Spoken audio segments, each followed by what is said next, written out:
નમસ્કાર, ગ્રાઉન્ડ રિપોર્ટમાં આપનું સ્વાગત છે। હું છું આપની સાથે સંધ્યા। ગુજરાતના એક ગામમાંથી પુરુષો અચાનક ગાયબ થઈ રહ્યા છે।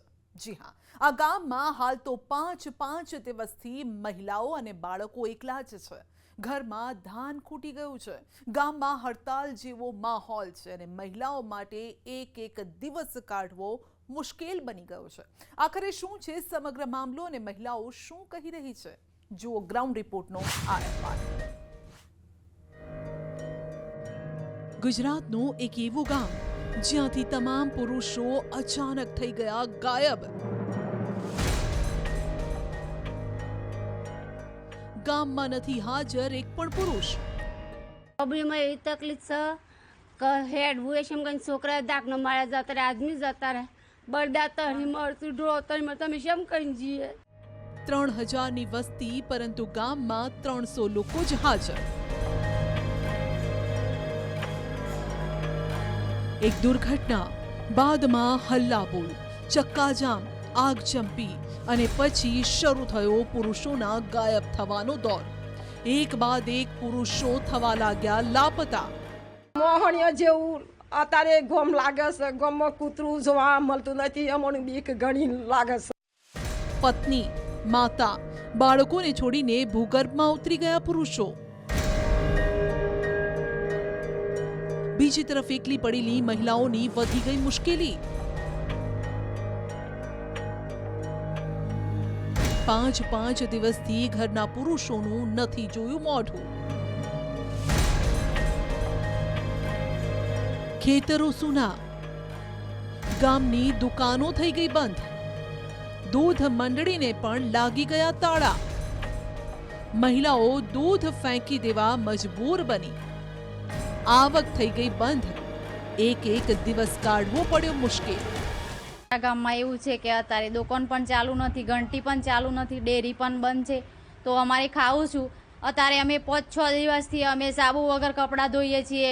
મારી છોકરીઓ હું છોકરીઓ બાર ગામ મોકલી દીધી છે, એવું છું હું એકલી જ કીધું કે પણ શું કરું મી મારો અહીંના ગંથી આદમી ભાગી ગયો છે, સદ નહીં મરી ગયો છે, મી શું કરે। વાત છે સાબરકાંઠાના ગામડી ગામની, જ્યાં હિંમતનગર શામળાજી નેશનલ હાઈવે પર તાજેતરમાં જ એક દુર્ઘટના સર્જાઈ। ગામડી ગામના એક યુવાનને અજાણ્યા વાહને ટક્કર મારી। આ દુર્ઘટનામાં ઘટના સ્થળે જ યુવકનું મોત થયું।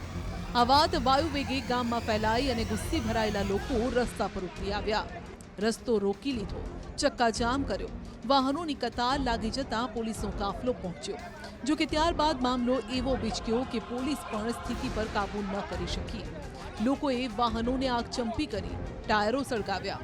એટલું જ નહીં, આરોપ એવો છે કે કેટલાક લોકોએ પોલીસની હત્યાનો પ્રયાસ કર્યો અને પોલીસ વાનને જ ફૂંકી મારી। બીજી તરફ પોલીસે પ્રતિકાર કર્યો, લાઠીચાર્જ કર્યો, ટીયર ગેસના સેલ છોડ્યા અને માંડ સ્થિતિ પર કાબૂ મેળવ્યો।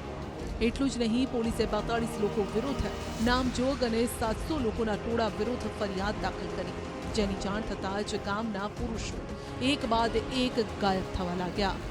થોડા સમયમાં જ આખું ગામ પુરુષ વગરનું થઈ ગયું। હવે મહિલાઓ ઘરે એકલી છે। આ 4-5 દિવસથી આજે બનાવ બને છે ત્યારને અમને પોલીસ હેરાન કરે છે, રાતને દિવસ ઊંઘવા નથી દેતી અને બાળકો ડરે છે અને રાત્રે ગમે તે ટાઈમ આવી જાય છે અને પૂછપરછ કરે છે। આ 4-5 દિવસે આદમીઓ બધા ગાયબ છે। 24 તારીખે અકસ્માત થયો તો પરમાર બાદરસિંહ પ્રતાપસિંહ નામના વ્યક્તિનું જે ઘટના સ્થળે મૃત્યુ થયું હતું, ત્યારે ગામના લોકોનું એવું છે કે અહીંયા પુલની માગણી, પુલના માટે માંગણી કરી હતી। થોડું ત્યાં જે અકસ્માત સ્થળે જ્યાં હતા ત્યાં લોકો બધા બેસી ગયા હતા, મહિલાઓ, લેડીઝો, જે છોકરીઓ બધા બેસી ગયા હતા। એ સમયે પોલીસ આવીને બધાને ભગાડ્યા। આમ રોડ બ્લોક કરવામાં આવ્યો હતો, નેશનલ હાઈવે નંબર 8 બ્લોક કરવામાં આવ્યો હતો। પોલીસવાળાને એવું કહેવું થાય છે કે આજે 700ની ટોળી હતી। અમે ગામમાં પહોંચ્યા તો અમે માત્ર અહીં મહિલાઓ અને બાળકોને જ જોયા। મહિલાઓએ કહ્યું કે ગામમાં એક પણ પુરુષ ન હોવાથી બધા જ કામ અટકી પડ્યા છે। ઘર જાણે કે સૂના થઈ ગયા છે। મહિલાઓને પણ જાણ નથી કે તેમના ઘરના પુરુષો અત્યારે ક્યાં છે। ગાડી બાડી તમે આટલો ગુનો કરો છો તો પછી અમારા આ માણસ મરી જાય નો કોનો ગુનો આપે છે અને આ મારા ડેરી વાળાનો તમે પૂરી ગાલ્યા છે તો મારા બધા લોકોને શું ખાવું। આ બધાને એક આરા કરીને ત્યાં પૂરી ગાલ્યા છે। આખું ગોમ ખોડું પાઈ પેલી એમ અહીં 1, 2, 4 જણા 10 જણા પણ આખું ગોમ દી પેલી એમ કે છૂટા કરો ઈઓને ડેરી બંધ થઈ છે, ડેરીવાળાનું પેલા કરો એમ, પણ અમારે શું કરવાનું એમ. એટલું જ નહીં, મહિલાઓનો દાવો છે કે પોલીસ ગામમાંથી કોઈને જવા દેતી નથી કે ગામમાં કોઈને આવવા દેતી નથી. એવામાં રાશન ખૂટી રહ્યું છે, રોકડ રકમ પૂરી થઈ રહી છે અને અનેક સવાલો ઉઠ્યા છે કે શું રાંધવું, બાળકોને શું ખવડાવવું. તારે દુકાન પણ ચાલુ નથી, ઘંટી પણ ચાલુ નથી, ડેરી પણ બંધ છે, તો અમારે ખાવું છું. અત્યારે અમે 5-6 દિવસથી અમે સાબુ વગર કપડાં ધોઈએ છીએ, પાણી પણ મળતું નથી, ખાવાનું પણ મળતું નથી. બહારથી મહેમાન આવે છે તે એ પોલીસ સ્ટાફ એમ કહે છે કે બહારથી મહેમાન આવશે તો પણ અમે ઉપાડી જઈશું.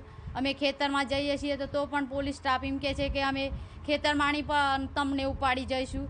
તે ધાબાપ સરી જઈને ધમકી આલી, મારા આદમીને હાથની તકલીફ છે, એના દવા ચાલુ છે, તે એમ શોખ રાતના મન મૂકીને ભાગી જાય, તે શો જાય શો નહીં, તો એમના દવા ઘેર ભૂલી જશે, એમને આના થત એમની જવાબદારી કોણ છે એ પ્રમાણે સરકાર લખીને આપે છે કે આ માણસને કોઈ નહીં થાય કે તો જવાબદારી આપે છે. મારા અત્યારે છોકરા નોકરી કરે છે, નોકરી ભાગીને જતા રહેશે, તો આદમી નથી, છોકરો નથી, તો અત્યારે શો જાય એ જવાબદારી સરકાર લેશે. ગામડી ગામમાં મોટાભાગે લોકો પશુપાલન અને ખેતી પર નિર્ભર છે. એવામાં ચોમાસું નજીક છે, ખેતરના કામ બાકી છે, પશુઓ માટે ચારો પણ એકઠો કરવાનું બાકી છે. ગામમાં પુરુષો ન હોવાથી હાલ ગામ જાણે કે સ્મશાન જેવું લાગે છે. તો મેં ધાકન પોલીસ વાળાની ધાક અમે લેડીઝ પોલીસ આવે, પેલી પોલીસ આવે, તે હમણાં પોલીસ આવે, તો ઉગારા પગે મારે નાહતા થઈએ છીએ, અમે ઉગારા પગે બળીએ છીએ, તો બળીને અમે શું જઈએ, તો ગામ લોક બધા જે આપણા સમાજનું માણસ હોય એટલું માણસ તમે ભેગા થો અને ઓનો કોક નિકાલ લાવો. ઘાત સારો નથી, અમારા ઘરમાં હુચેલ હતું એ હુચેલ પતી જવાય નાખીને અમે જેટલું નાખીએ ગમ છોડીને લોક જતર્યું છે. અત્યારે મોહણીઓ જેવું અત્યારે ગમ લાગે છે, ગમમાં કૂતરું જોવા મળતું નથી, અમને બીક ઘણી લાગે છે. ગામમાં એક દિવ્યાંગ દંપતી રહે છે, તેઓની પણ સમસ્યા વધી છે. ગામના અન્ય પુરુષો ફરાર થઈ જતા હવે ઘર અને પશુઓને સાચવવાની જવાબદારી એક દિવ્યાંગ વ્યક્તિ પર આવી પડી છે. ઢોરો આજુબાજુ છોકરોને કહી શકે, આજુબાજુ ઢોરોને બીજા પ્રાણી પાણી બોણી પાડ્યો ને એ વંતો જીવતા રાખજો, કોઈ જોવા મળતો જ નથી માણસ. તમારી પરિસ્થિતિ તો તમે પશુઓને પાણી પીવડાવો છો? હા. આમ હાલ ગામમાં એક પણ પુરુષ ન હોવાથી ગામના તમામ કામ જાણે અટકી ગયા છે. ત્યારે એક નહીં દરેક ઘરની મહિલાઓ માંગણી કરી રહી છે કે સરકાર આ અંગે કોઈ રસ્તો કાઢે. રાતે ઘરને પાટા મૂકે છે, તારા તોડી નાખે છે, રાતે પીને અમને એવી ધમકી આપે છે કે તમને અંદર કરી દઈશું. અને અમે ખેતરમાં જઈએ છીએ તો અમને પણ બીક લાગે છે કે ખેતરમાં કોઈ નથી તો અમારે કરવું શું અત્યારે. અમે હાલમાં ખાતા નથી, પીતા નથી, આદમી નથી, છોકરા નથી, આ લેડીઝ બહુ પરેશાન છે. તો તમે ગ્રામજનોને વિનંતી કરો કે સમસ્યા 42 ગામની પબ્લિક ભેગી થઈને ગામનું કોઈક નિર્ણય લાવો. તમારે ડુંગર ઉપર ચડવું કેમ પડે છે? રાતે પોલીસ સ્ટાફ આવે છે ને એટલે અમારે ડુંગર પર ભાગી જવું પડે છે. રાતે અમે બચ્ચા લઈ લઈને રડતા હોય તો પણ અમે ડુંગર પર સૂતા હોઈએ છીએ. સવારના 6 વાગે અમે ઘરે આવીએ છીએ. બીજી પરિસ્થિતિ કેવી છે ગામના તમે એકલા જાઓ છો કે ગામના તમામ મહિલાઓ ડુંગર પર જતા હોય છે? ગામની તમામ મહિલાઓ ડુંગર પર રાતે જોવા મળે છે, ટોરા. એટલે કે ચોક્કસ કે અત્યારે હાલ જે મહિલાઓ છે તે પોલીસના ડરથી જે આ ડુંગર છે તમે દ્રશ્યોમાં જોઈ શકો જે પ્રકારે પાછળ ગામના અડીને ડુંગર આવેલો છે, તો રાત્રિ દરમિયાન પોતાના બચાવ માટે મહિલાઓ ડુંગર પર ચડી જતી હોય છે. એટલે કે અત્યારે હાલ તો ખાસ કરીને આજે બનાવ બન્યો હતો, એક જ બાંગ સાથે બનાવ બન્યો હતો કે જે ગામમાં છે જે અત્યાર સુધી વારંવાર અકસ્માત સર્જાતા હોય છે, ત્યાં એક પુલની માગણી કરવામાં આવી છે, પણ હજુ સુધી પુલ બનેલો નથી. સ્થાનિકોની અને મહિલાઓની એક જ માંગ છે જલ્દીમાં જલ્દી પુલ બને. ઈશાન પરમાર, ન્યૂઝ 18 ગુજરાતી, સાબરકાંઠા. રાજ્યમાં હજારો ગ્રામ પંચાયત સરપંચ વગર સૂની પડી છે. વહીવટદારોને પંચાયતનો વહીવટ સોંપાયો છે. જોકે શું વહીવટદારો પંચાયતનું સારી રીતે વહીવટ કરી રહ્યા છે? શું ગામ લોકોના કામ થઈ રહ્યા છે? શું ગામનો વિકાસ અવિરત છે કે પછી પોલમપોલ ચાલી રહી છે? આ જ સવાલોના જવાબ શોધવા અમારી ટીમ ગામડે પહોંચી અને ગ્રામ પંચાયતોનું રિયાલિટી ચેક કર્યું. અમારા રિયાલિટી ચેકમાં કેવો વહીવટ સામે આવ્યો તમે જાતે જોઈ લો.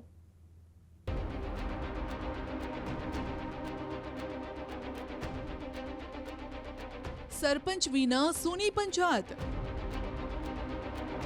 અટકી ગયો ગામડાનો વિકાસ,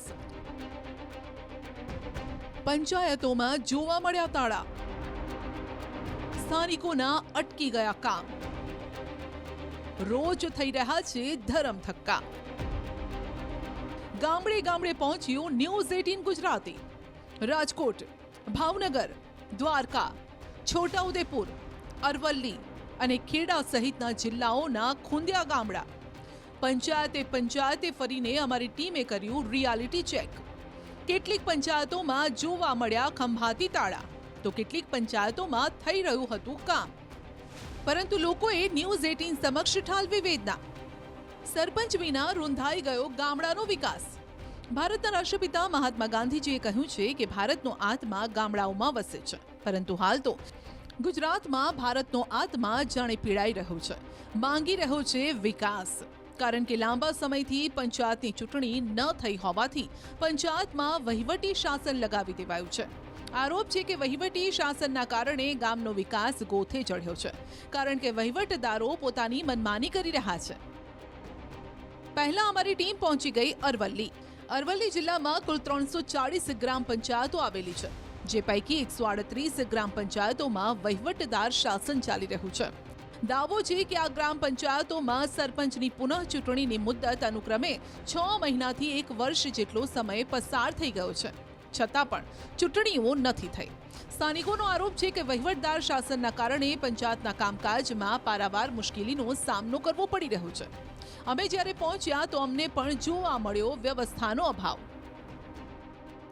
સૌથી પહેલા અમે પહોંચ્યા મોડાસા તાલુકાની ટીંટોઈ ગ્રામ પંચાયતે. અહીં પંચાયતની સરસ મજાની બિલ્ડિંગ તો છે, પરંતુ અમે જ્યારે પહોંચ્યા તો પંચાયતના દરવાજે ખંભાતી તાળું લટકતું જોવા મળ્યું. કેટલાક ગામ લોકો અહીં કામ કરાવવા માટે આવ્યા હતા, પરંતુ પંચાયત બંધ હોવાથી તેમને ધરમધક્કો થયો. મહત્વનું છે કે ટીંટોઈ ગામમાં 10,000 લોકો રહે છે, જેઓ તેમના નવા સરપંચની રાહ જોઈ રહ્યા છે. હું ટીંટોઈ ગામમાં પંચાયતમાં આવ્યો હતો, તો ત્યાં આગળ મતલબ દાખલો કઢાવવા માટે આવેલો હતો. ત્યાં આગળ તાળું મારેલું છે, તો ત્યાં આગળ પંચાયતમાં મતલબ કોઈ સરપંચની ચૂંટણી કે વહીવટદાર કોઈ હોય તો સારું પેલું થાય અને ગામનો વિકાસ માટે બી સારું રહેશે. અમને અહીં જાણવા મળ્યું કે વહીવટદારો હોય તો કામ થાય, બાકી 4 દિવસથી લઈ અને 15 દિવસ સુધી કામ લટકી રહે છે. બહુ ગરમી પડે છે. ગરમીમાં ટકાત નથી. એક તો સાધન મળે ના, હેડીને આવવું પડે છે, અને સહી કરાવી હોય તો ધક્કા ખાવા પડે છે કે ફોર્મ હોય મૂકીને જો 4-5 દિવસે વહીવટદાર આવશે ત્યારે કામ કરાવશું. અને અત્યારે સરપંચ નથી. સરપંચની કાયમી ચૂંટણી થાય, સરપંચ આવે તો અમારા આ રોડના પ્રશ્નો છે, ગટરના પ્રશ્નો છે, પાણીના પ્રશ્નો છે. અત્યારે મોટર વારે બરી જાય છે, લાઇટવાળા લાઇટ હરખું હાલતા નથી. આ ગરમી બહુ પડે છે, તો અમારો વિકાસ ગામનો એટલો બધો અટકી ગયો છે કે ગામમાં ન પૂછો વાત, કોઈ કામ થતું જ નથી. તો અહીંથી પહોંચ્યા અમે ખોડંબા ગ્રામ પંચાયત. અહીં પણ અમારી ટીમ જ્યારે પહોંચી તો પંચાયતે કાગડા ઉડી રહ્યા હતા. પંચાયતના દરવાજે મજબૂત તાળું લગાવેલું હતું. ગ્રામ પંચાયતનું સમગ્ર પરિસર પણ સુમસામ ભાસી રહ્યું હતું. અમે અહીં પણ કેટલાક લોકોનો સંપર્ક કર્યો. તેમણે કહ્યું કે વહીવટદારો આવે ત્યારે કામ થાય, બાકી પંચાયતે માત્ર ધરમધક્કા જ ખાવાના. અહીં તાળું જોઈ અમે બોલુંદ્રા ગ્રામ પંચાયતે પહોંચ્યા, અને જ્યાં ગ્રામ પંચાયતની ઓફિસ ખુલ્લી હતી. અહીંથી અમને જાણવા મળ્યું કે વહીવટદાર અને ગ્રામ પંચાયતના તલાટી પણ અન્ય પંચાયતોમાં ચાર્જ હોવાના પગલે પંચાયતમાં નિયમિત આવી શકતા નથી. જો કે આ તમામ બાબતો વચ્ચે હેરાન તો સામાન્ય નાગરિકને થવું પડે છે.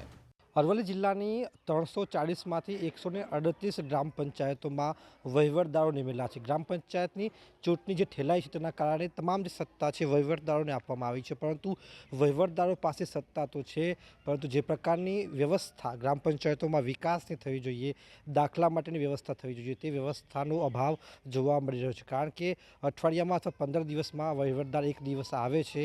આ સંજોગોમાં સ્થિતિ દયનીય એ રીતે બની છે કે જે મોટા ગામો છે, મોડાસાના ટીંટોઈનું જે 10,000 વસ્તી ધરાવતું ગામ છે, બોલુંદ્રા ગામ છે, ખોડંબા ગામ છે, જે આવા મોટા જે ગામડાઓ છે, ગામડાઓમાં સરપંચની ચૂંટણી નહીં થવાના કારણે, ગ્રામ પંચાયતની ચૂંટણી નહીં થવાના કારણે ભારે મુશ્કેલી જોવા મળી રહી છે. એટલે કે 138 ગ્રામ પંચાયતના જે લોકો છે તે પોતાનો જે સરપંચ નહીં હોવાના કારણે વિકાસથી વંચિત બન્યા છે. પંચાયતો બંધ હોવાથી ખાસ કરીને દાખલા નથી મળી રહ્યા, જે આગળ અભ્યાસ માટે પણ જરૂરી છે. સરપંચ ન હોવાના કારણે પંચાયત નિયમિત ન ખુલતા મુશ્કેલી વધી છે. જો કે 2-5 નહીં પરંતુ રાજ્યની અનેક એવી ગ્રામ પંચાયતો છે જે વહીવટદારોથી ચાલી રહી છે. આરોપ તો એવો છે કે વહીવટદારો પોતાની મનમાની કરી રહ્યા છે, મન ફાવે ત્યારે આવે છે અને મન ફાવે ત્યારે જતા રહે છે. અને આ અંગે રાજ્યના આદર્શ અને મોડેલ ગ્રામ પંચાયતના પૂર્વ સરપંચ હિમાંશુભાઈ સાથે અમે વાત કરી.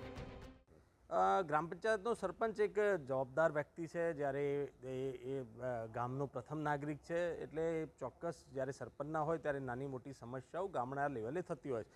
પણ રાજ્ય સરકારે વિકાસ ન રૂંધાય એટલા માટે એક પણ યોજનાના રકમ આપવાની બંધ કરી હોય એવું નથી. ત્યાં વહીવટદારોને મૂકવામાં આવ્યા છે અને રાજ્ય સરકાર પણ એ જોઈ રહી છે કે ગામડાઓની અંદર વહીવટદારો થકી પણ કામ થાય. પણ ગામ લોકોની હંમેશા લાગણી રહી છે કે એમનો પ્રતિનિધિ, એમનો ચૂંટાયેલો જનપ્રતિનિધિ ત્યાં હોય તો એ કામને વધુ વેગથી કરી શકે છે. આ તરફ ભાવનગરમાં પણ કંઈક આવો જ માહોલ છે.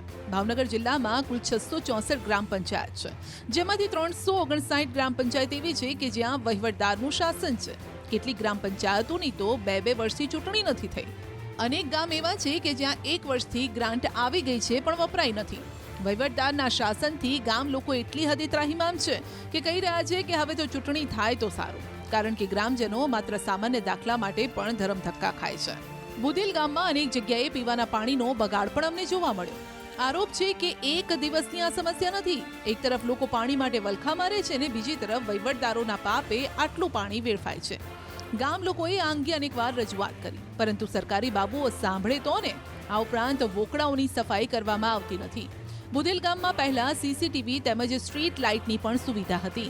તે આજે પણ એક પણ સીસીટીવી કે સ્ટ્રીટ લાઇટ ગામમાં જોવા પણ નથી મળતા. લોકોનું કહેવું છે કે પંચાયત ફક્ત મહિનામાં 1-2 વાર ખોલવામાં આવે છે. અહીં પંચાયતમાં કોઈ સરકારી બાબુઓ કામ પર આવતા જ નથી. 2 વર્ષથી એક પણ વિકાસનું કામ નથી થયું. ગામમાં 10-10 દિવસે પાણી મળે છે.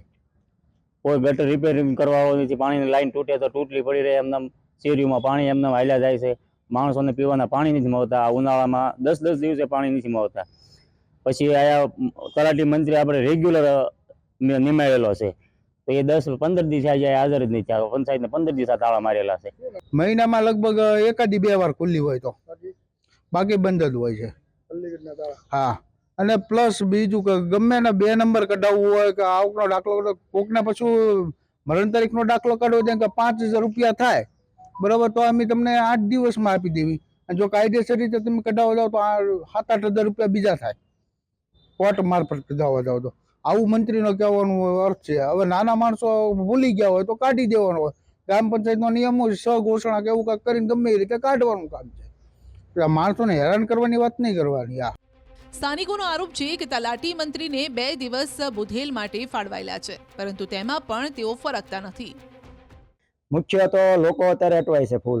જે કાંઈ કામ હોય અત્યારે વિદ્યાર્થીઓને દાખલા કઢાવવા છે, ખેડૂતોને નોંધ પડાવી છે કે પાણી પત્રક જે કંઈ કામ હોય મંત્રીના, તો મંત્રી કોઈ ટાઈમે આવતા નથી. 2 દિવસ ફાળવા છે મંત્રીને, તો એ પણ ટાઈમે આવતા નથી. અને એ જે મંત્રી 2-4 ગામ વચ્ચે હોય તો આમાં જે 2 દિવસ બુધેલને ફાળવ્યા તો 2 દિવસ બુધેલને પૂરતા મળતા નથી. એટલે લોકોના કામ બહુ અટવાય છે આ ગામમાં.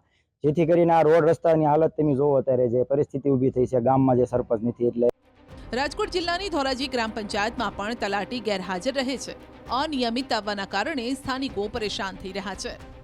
રાજકોટ જિલ્લાની વાત કરીએ, રાજકોટ જિલ્લાના ધોરાજીના જે ફણેરી ગામ છે, ફણેરી ગામે ન્યૂઝ 18 ટીમ પહોંચી રિયાલિટી ચેક કરવા માટે. આપણે સીધા દ્રશ્યો બતાવીશ. ફણેરી ગ્રામ પંચાયત ત્યાં બોર્ડ મારેલું છે. આપણે સીધા દ્રશ્યો બતાવીશ કે દ્રશ્યમાં અત્યારે તારા મારેલા છે. લોકોને પોતાના કામ કરવા માટે ભર તડકામાં ધગધગતા ઉનાળાના અંદરમાં એ વાડીથી અહીંયા આવતા હોય, દાખલા કરવા માટે પોતે આવતા હોય, તો અત્યારે તે જોઈને પાછા ધર્મના ધક્કા થતા હોય છે. આ તારા મારેલા હોય છે. અલીગઢના તારા જોઈ શકો છો કે લોકોને કેટલી પરેશાન થતી હોય છે. લોકોને એવી માંગ છે કે તાત્કાલિક ધોરણે આ અત્યારે પંચાયતે ચાલુ કરવામાં લોકોના કામ છે એ થાય, લોકો એવું કહી રહ્યા છે. આધાર કાર્ડ, 7-12ના દાખલા, નામ કમી સહિતના કામો માટે લોકો અહીં આવે છે, પરંતુ જ્યારે આવે ત્યારે ગ્રામ પંચાયતમાં તાળું જ જોવા મળે, જેથી ધોમધકતા તાપમાં ખેતરનું કામ પડતું મૂકીને આવેલા ખેડૂતો પણ નિશાસા નાખે છે. અત્યારે પંચાયત ઓફિસે આવ્યા છે પણ ધક્કા થાય છે. વાડીના કામ હોય બધે પુગાતું નથી અને પંચાયત ઓફિસ બંધ હોય તો અમારે